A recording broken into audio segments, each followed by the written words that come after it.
it's hard to tell for an individual I'm speaking to whether social media is a good use of their time because it's one of those things that isn't until it is. Like I could have sunk 2.5 years into it and then stopped, and it would have been the worst use of my time. But then when it takes off, it's like exponential, and it is suddenly the best use of time at some stage as well. Welcome to How to Build a Profitable Nutrition Business. If you love nutrition and you love helping people and you want to be in the game long enough to keep doing that, then this is the podcast for you. Let's get into it. If you work in the nutrition space and you've got a social media account, there's a fair chance you've heard of Aidan the Dietitian or Aidan Muir or Ideal Nutrition. Aidan, I heard recently at the Dietitian Australia conference, and I was glued to every word. He's just an authentic person. There's what you see is what you get. He is so honest about his experience with social media and how he has grown his social media following to now, I think, 77,000 Instagram followers. But as you'll learn today, that's not the be all and end all when it comes to getting engagement and growing your business through social media. If you can retain 10% of what Aidan shares with us today, your business is going to improve. Let's get into it. Welcome back to another episode of How to Build a Profitable Nutrition Business. Today, I'm super excited to have a guest known as Aidan Muir, or Aidan the Dietitian, if you're on Instagram or TikTok, who has a business called Ideal Nutrition, which is a flourishing business with 10 dietitians. And Aidan is, for me, the epitome of success when it comes to social media. He's someone that I follow on Instagram. Every time his posts come up in my feed, I find myself swiping and getting to the end. He's got really engaging posts, but does it in a ethical, evidence-based way, which many, including me, tend to struggle with. And so I'm pumped to have Aidan on. I was fortunate to hear him at the DA conference a few weeks back, and I was glued to every word that he said and just basically begged him to come on the podcast and share his wisdom. So Aidan, thanks for coming on, mate. I really appreciate it. Perfect. Thank you so much for having me. I keen to see what we can go through today. Yes. Mate, tell us a little bit about your background. Obviously, you're a dietitian, but a little bit about your business and your social media strategy to growing your business. Yeah, so general summary is I view myself as part-time dietitian, part-time content creator in a way, like 50-50, maybe split it like 33-33 once you factor in the business owner type situation. But as you said, we have 10 dietitians, and I've extended that view of how I view myself onto all of the dietitians as well. They all create content. Most of them have at least one non-client facing day. So most of them are seeing around 25 clients per week. And then the rest of the time is spent on back end stuff / social media stuff, which is what really gets the clients in as well. Yeah, that's fascinating to hear that. So that's great to know. So around 25 clients a week, and that's a good caseload to then free up some of their content creation time. Yeah, exactly right. And this is something I've spoken about with a bunch of other dietitians, just being like, theoretically, you can definitely see more than 40 people per week. Like, I know heaps of dietitians who do it, but then what are the downsides of that? Do you have time to do anything else? And then from a retention thing, like a little thing I've noticed is like a lot of people just get over that after a certain period of time and they want to move on to something else. But I find around 25, people can do that long term from what I've seen. Yeah, look, mate, early on in my business, I was seeing ridiculous numbers, and that was just to keep the lights on kind of thing. And the most important outcome of that is I was a shit dietitian. You're just burnt out. You're not really providing that good a service. It was just numbers because it was kind of born out of need. I had a wife and kids and we'd started this business. But yeah, I think 25 would be a sweet spot. Yeah. Mate, we were at the conference the other week and someone asked you a question about why social media. And one of your responses, or during your talk, you were talking about early on, you were posting regularly and getting crickets. And so to give listeners a bit of a background, you've got 77,000 followers on Instagram.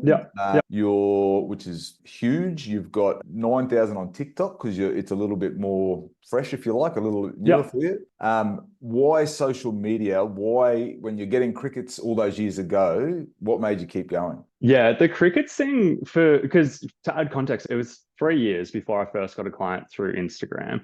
I had started Facebook initially and I had got a few clients through there. So I had a bit of evidence that, okay, on Facebook it was working, but on Instagram, I actually hadn't got anything for the first 3 years. And I look back and ask myself that question. Like, the bit that gets me is like, why 2.5 years in did I still have the audacity to think I was going somewhere with this? But a few things. One was I read a lot of self-help books, like self-improvement things. I don't know if I want to point to this person in particular, but Gary Vaynerchuk, like I was following all of his stuff and just being like, I was very clearly seeing people succeeding with social media and getting business out of it. I'd seen that in the dietitian world as well. There was a few dietitians I'd seen who clearly were making good businesses off of it and everything. So there was enough there. And although I say, why at 2,500 did I like keep going?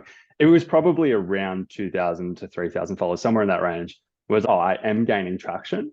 This hasn't taken off yet, but things were trending in the right direction from there.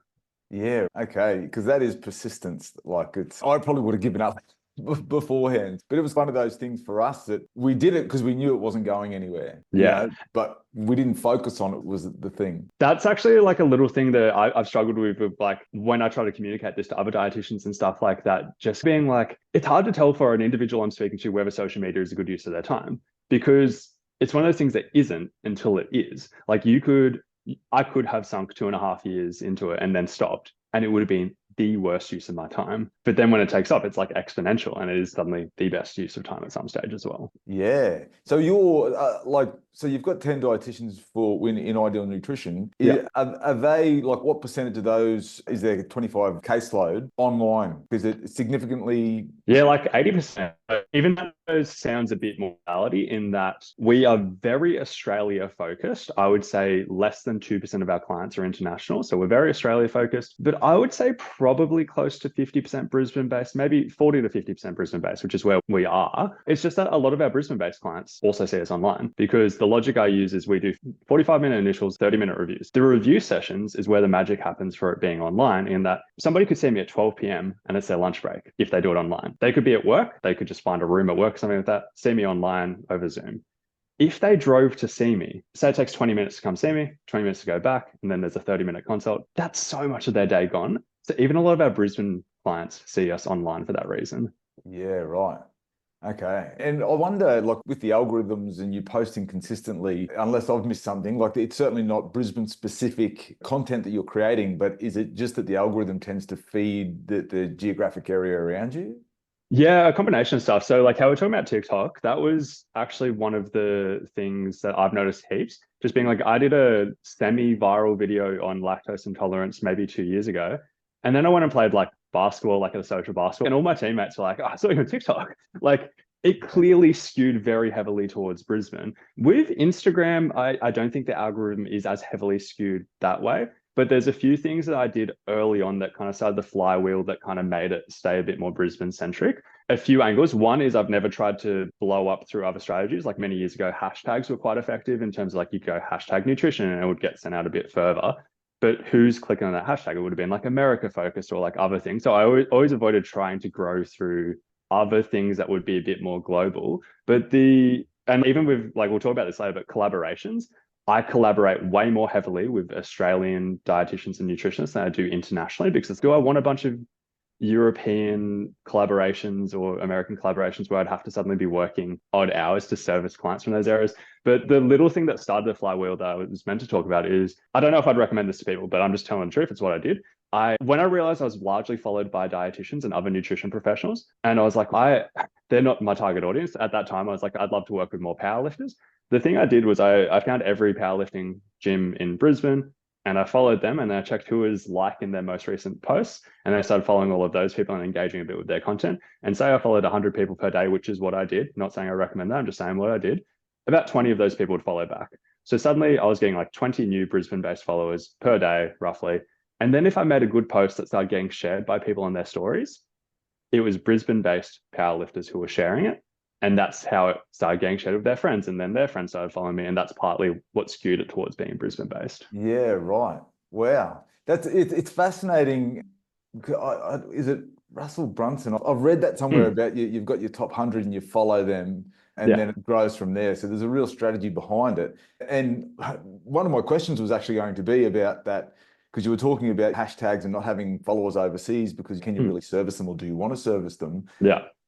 I think people can get lost in that, some of the data behind it, looking at the total followers and people that are liking, whereas it's like, are they actually who you want? Are they your potential clients?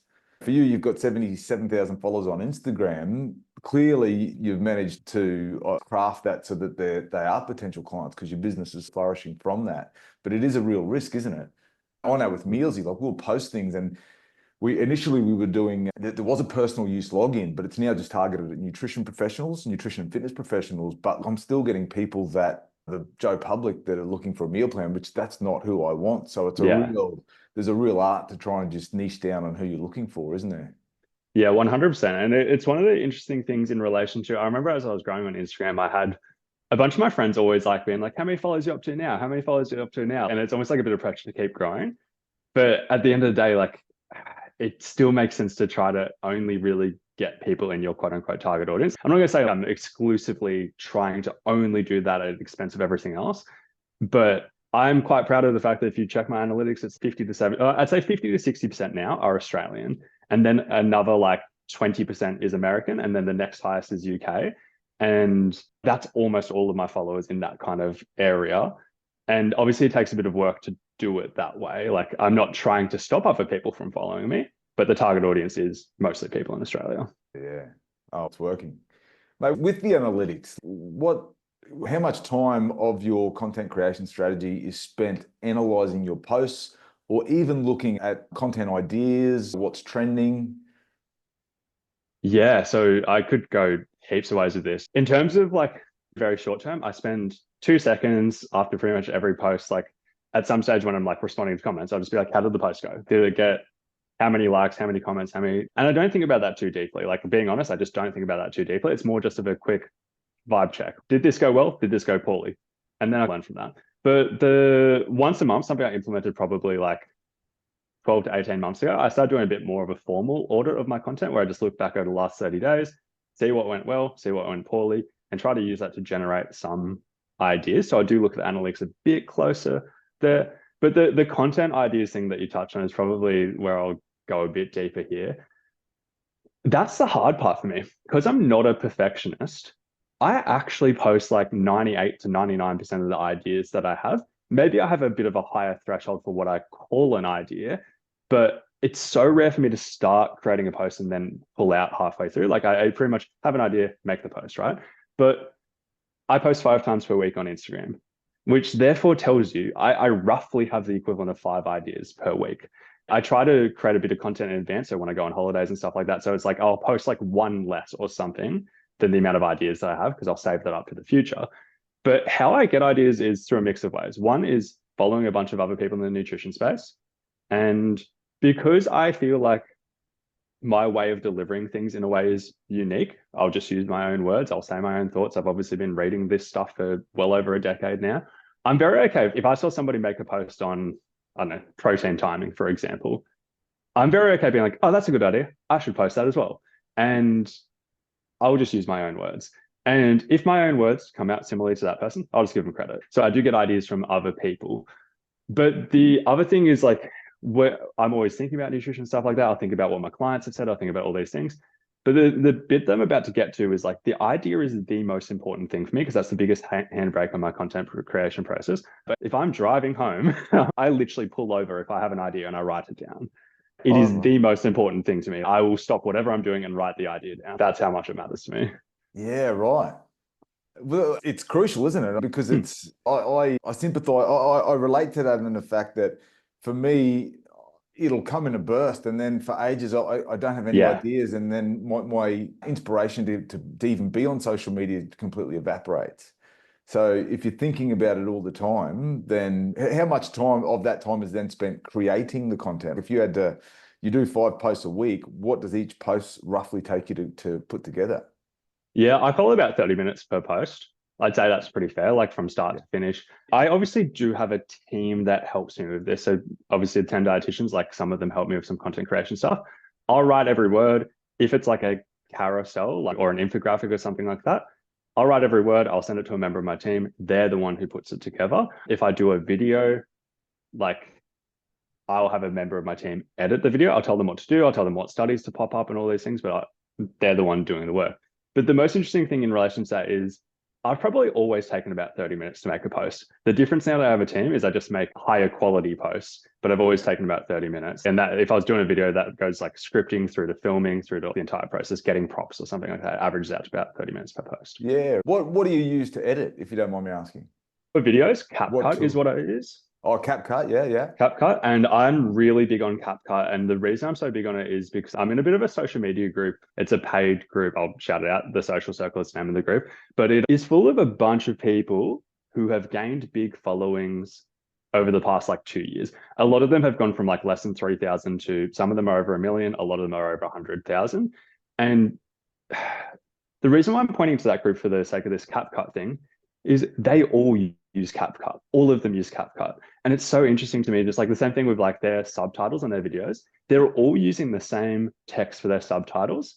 And I don't think people are really noticing this on Instagram that a lot of people are using the same text or whatever, but it's the default text on CapCut is what they're all using. And I always look at that being like, oh, if it's good enough for all these people with like 1 million followers, it's good enough for me. TikTok own CapCut, don't they? They do, yes. Yeah.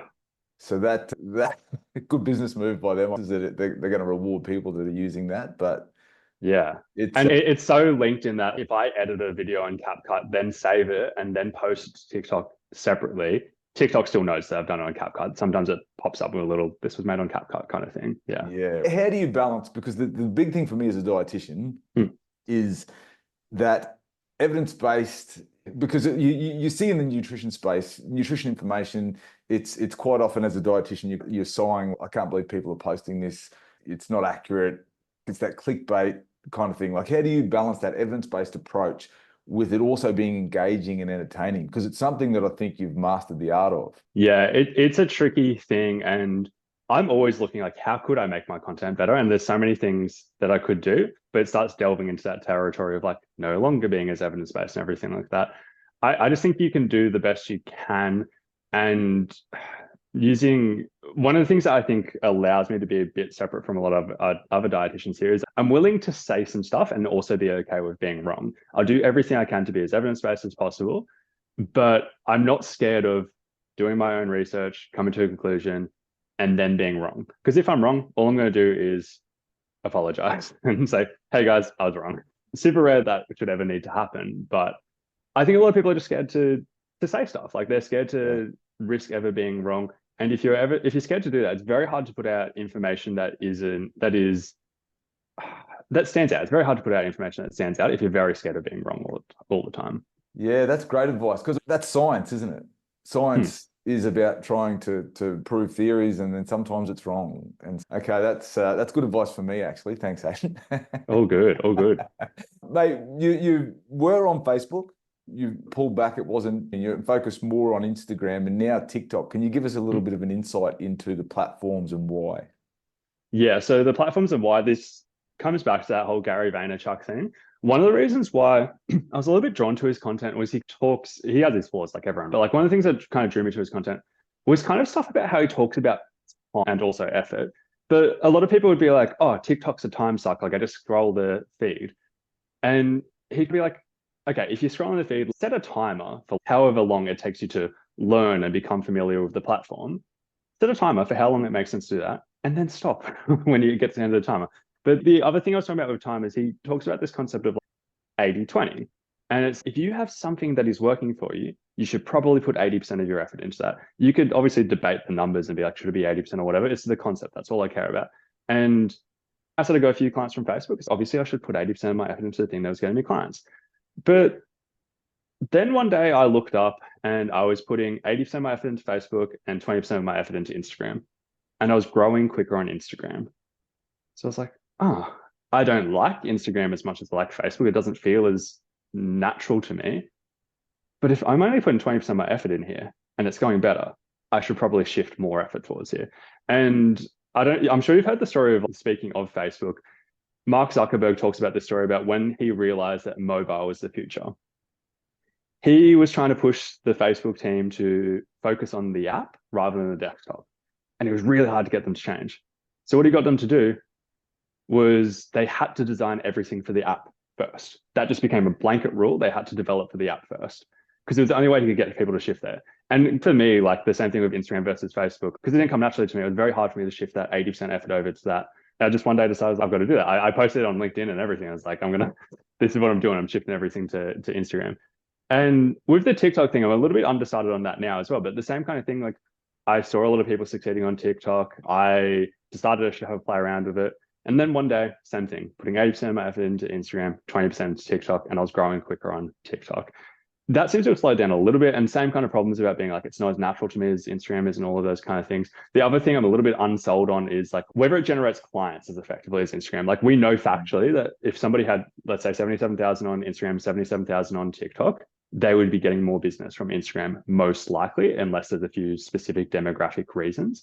But the point is more interesting when you'd be like, well, what if you were growing 5 times quicker on TikTok? Could you then get more business through that? So it's trial and error very much. But the one piece of advice, if I was going to summarize on a piece of advice to people, is don't just get caught on doing one thing. This is even something I talk about a little bit with my team, where it's like, where as a team, we have massively prioritized Instagram. It's worked very well for us. I put money into this in many ways, shapes, and form. What if Instagram declined? Like we need to have at least some, we have to be playing around with other stuff, just to have a bit of diversity as well. Yeah, exactly. It hasn't happened, but if you're in America, for example, and the threat of TikTok being kicked out, yeah, so putting all your eggs in one basket is a risk. How do you track where they've come from? Do you ask that question? The clients? Yeah. Yeah. So for many years, my simple system was every time I'd meet somebody, I'd be like, oh, how'd you find me? And part of the reason, or every time I meet a client, and part of the reason I personally just did it that way was because it also gave me a bit of a gauge of what type of client it was. Like part of the reason I was asking was because if somebody would, actually, let's use the example. I saw 2 people this morning, 2 new clients. One of them found me through Instagram. I know instantly they're on the same page with me with a lot of their nutrition thoughts. The other one I saw this morning was referred from a friend, and he's come in with a bunch of different thoughts on nutrition to me. I won't go into details in case he listens to this, but like very different thoughts. And he probably would not have followed me on Instagram for a month or so, looked at my stuff, and then decided to book in with me. Very different people. So often I would just ask people to test out because often I view Instagram as like an easier client in a way, and I don't have to convince them that my stuff is going to work because they've already decided. But we have recently added a tracking system just because I was doing that, but now I've got 10 dietitians. So all we do is in our intake form, we're just like, how did you find us?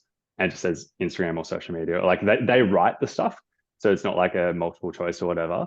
But it's very clear, like we see Instagram heaps or social media heaps. We see word of mouth a bit.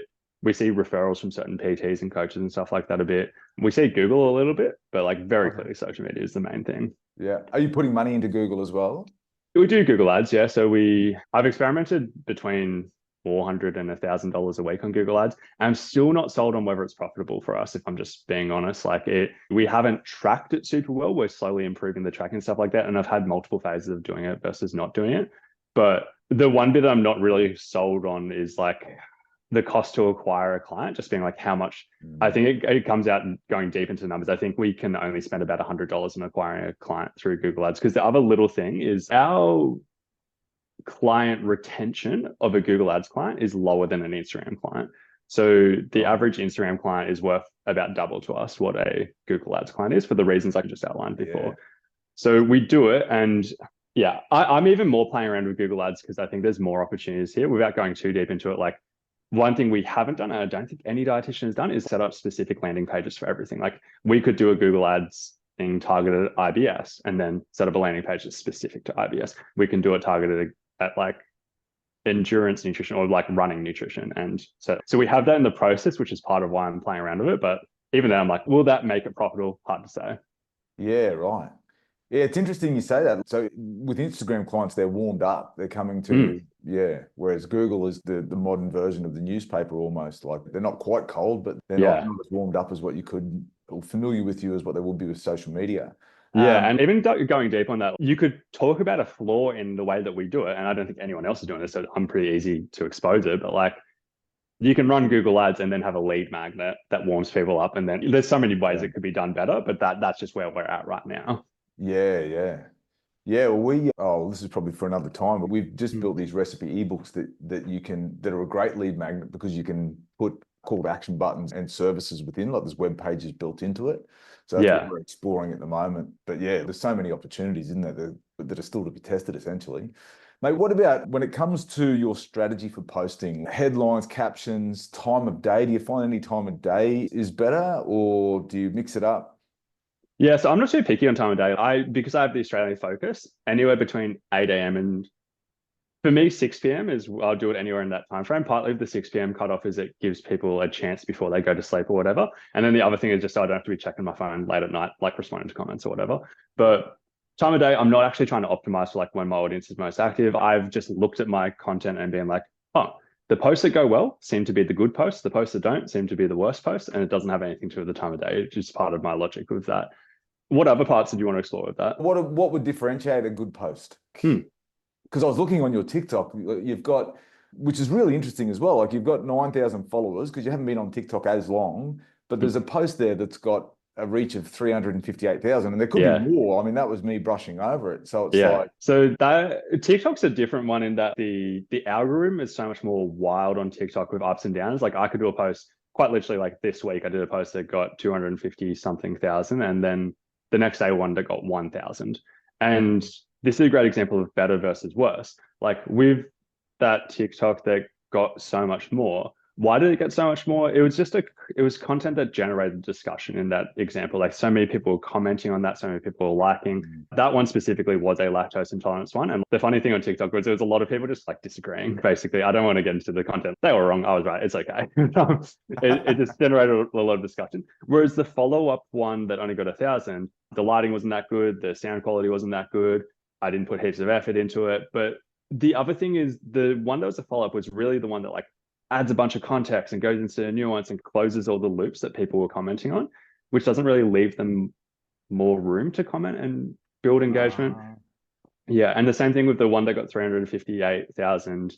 It was one where both myself and a colleague, Sophie, were talking about strategies for if you struggle with overeating chocolate.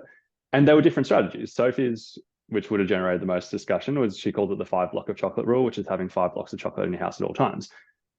And that's an easy one to generate comments because people would be like, that would never work for me. That would I just eat all 5 blocks or whatever. And we're talking about like authenticity and stuff like that to a degree, just being like, that's a very important thing. I don't actually use the 5 blocks of chocolate rule myself. But in that video, I was able to say my piece. I was able to say, that's not a strategy I'd use. Here's what I'd use. And that also generated discussion because people could then pick sides and be like, I prefer Aidan's or I prefer Sophie's. And you can see why that did so well because everyone will have an opinion on that piece of information. But that's obviously not like the grand strategy. That's just why those did well. The grand strategy, I think, in a way, is I don't want to create all my content like that. Like that was a piece of information I think some people can try and implement in their own lives, and maybe it helps some people, maybe it doesn't. But the part that makes social media hard is like trying to put out good information that helps people improve their lives over time. If I shift it to Instagram and being like, what makes a good post and what makes a bad post, simple, easy to read or consume in video format or anything like that. Ideally, something that gives people a key takeaway is really important. If people learn something new, that's typically a good thing, but like low key for engagement, you probably get more engagement on a post that people already agree with to a certain degree. yeah, As an example, if I spoke about a supplement that no one had ever heard of, even if it's a really helpful supplement, it's probably going to get lower engagement because people don't know about it. it's They don't know if unfamiliar. they agree. Yeah, they don't Yeah, know if they agree with it or not. So they're not going to chuck a like or anything like that in case they don't agree. Like they're not going to engage. They might say, hey, I've never heard of this before. But not many people want to expose themselves like that in a way. They don't want to like, yeah, it's very easy. It's better to say this did work for me or this didn't work for me or whatever. It's easier to say that than to say I've never heard of this before. yeah, fascinating. So you're really trying to tap into people's familiarities and things that they can relate. To a degree. Yeah. That's a hack for engagement. Yeah, And that's also another little thing where I know I say good versus bad, but some of my lower performing posts are posts that I still think are very important for me to put out there. And they're not necessarily bad posts, but they'll get less engagement. Say I did find a supplement I did truly think everyone would benefit from. That doesn't exist, right? But say I did, I'd still make a post about it because the goal is to help people. And I just cop the hit on lower engagement for that. And I think that's a little bit of a secret in that I think a lot of other people aren't willing to do that. yeah, But the logic I kind of use is, and this is actually a pro tip for getting clients in a way, is if I give people 3 things that they're suddenly implementing in their own life, they're probably so much more likely to book in with me than if I gave them nothing. So if I did use that supplement as an example, and then they start taking it, that's one of those 3 things is how I yeah, view yeah, that. yeah, yeah. No, I love that. It's the purpose is to help people. Like Yeah. it's, yeah, yeah. Mate, what challenges do you come across with social media? Yeah, so the first one that comes to mind is that thing I was talking about the whole, a little bit of pressure from other people. Like I don't think about too much, but the story that I come back to a little bit is I went from 3,000 followers to 50,000 very quickly, like in a 2-year time frame.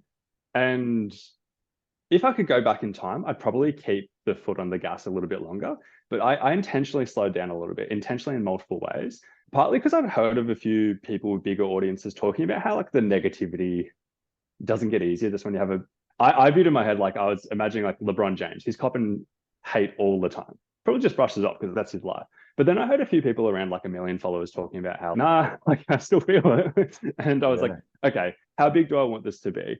So I decided to slow down intentionally around that time, keep posting content, but stop like pursuing growth to a certain degree. And it got interesting just being like, I had friends like for that entire journey, always just checking in, being like, how many followers you got now? How many you got now? And then one day it was like, I was at 50,000, and the next time they asked to be at 51,000 instead of 70 or whatever they expected. And it was a bit weird. I don't know. So that's one thing. So sorry, just on that, do you get much negativity? No, I'm actually so lucky. So on TikTok, I get a little bit, and I'm totally fine with that. Like the two examples I've used, the lactose one and the chocolate one.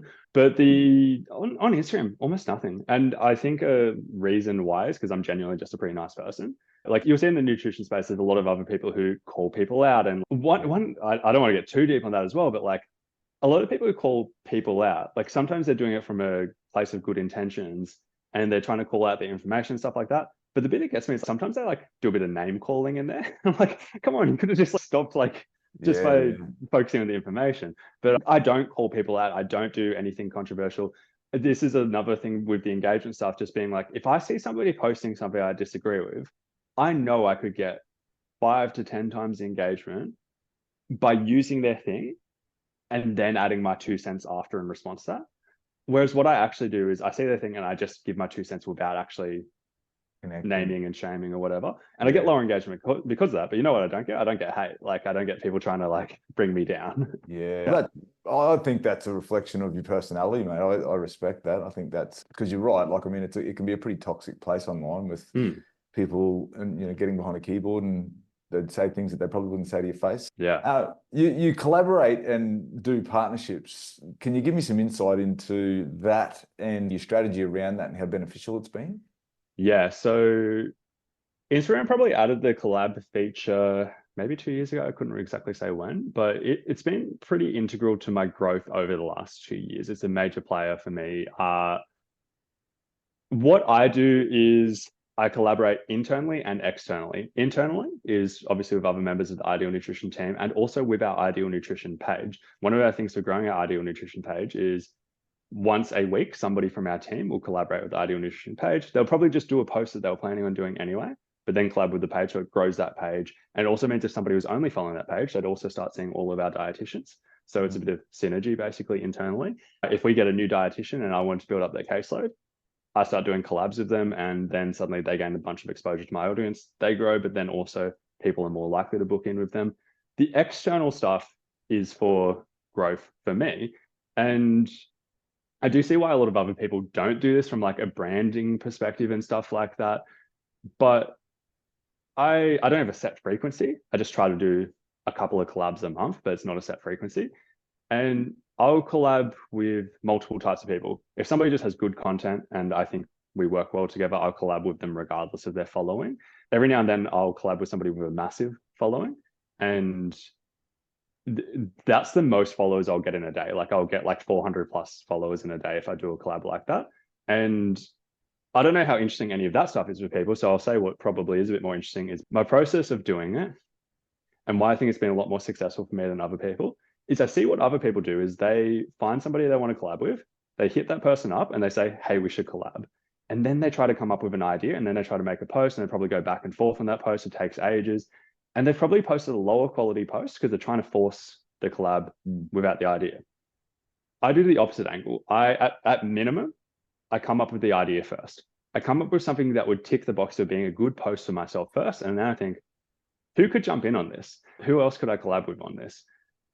And then oftentimes I'll do all the work. I'll make it from start to finish and then I'll hit up that person and be like, hey, do you want to jump in on this? You can edit anything. You can change the brand colors. I'm pretty easy. You can do whatever. Sometimes people feel bad because they're like, oh, this is not an equal transaction, but it doesn't need to be. That's the bit, like we both benefit from it. We both get exposure to each other's audience. And oftentimes they will say that they'll do one for me in return. And that's great if they do, but I have zero expectation of that. And another little thing that's part of my process is obviously if I can vouch for that person, like if I've seen their content, which in all of these cases, I've seen these people for usually at least 12 months. I follow them for at least 12 months before collabing. I will give them a shout out on my story. Once again, giving without expecting to receive. I just give them a shout out. 9 times out of 10, they'll give me a shout out back. And that's where I get the followers from. It's not even so much from the collab post, it's from the shout out. But I generally don't think anything of it if they don't do it. Like I don't even monitor it. I don't track to see if they do. But that's how it often ends up happening. Yeah, that's a good lesson in life though, isn't it? The more you give out, the more you get back. And you don't give out to get back, but it's just how life works. Yeah, exactly right. Yeah. And that's also where I come back to that transaction thing. Some people are trying to get an equal transaction, but if everyone benefits, like, why does it matter? That also is the thing, coming back to the follower thing. If I collab with somebody who has 2,000 and I've got 77,000, we could look at that logically and be like, that's not an equal transaction, but I'm still getting exposure to their audience. And if it's still good content that I was going to post anyway, and they found a way to make it better in some way, shape or form by even just like editing the text to be easy to read, it's a win for all involved. I love your strategy that you create the idea first and then you find someone who can add value to that. Yeah, no, I love whether it's an equal share. It doesn't matter, does it? Yeah, exactly right. Mate, this has been amazing. I'm going to sit back and watch this and learn and take some notes.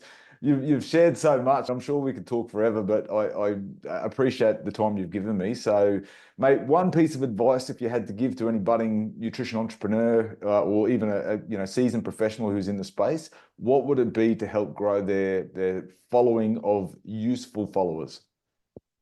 Yeah, so a lot of what I've talked about has been really social media specific.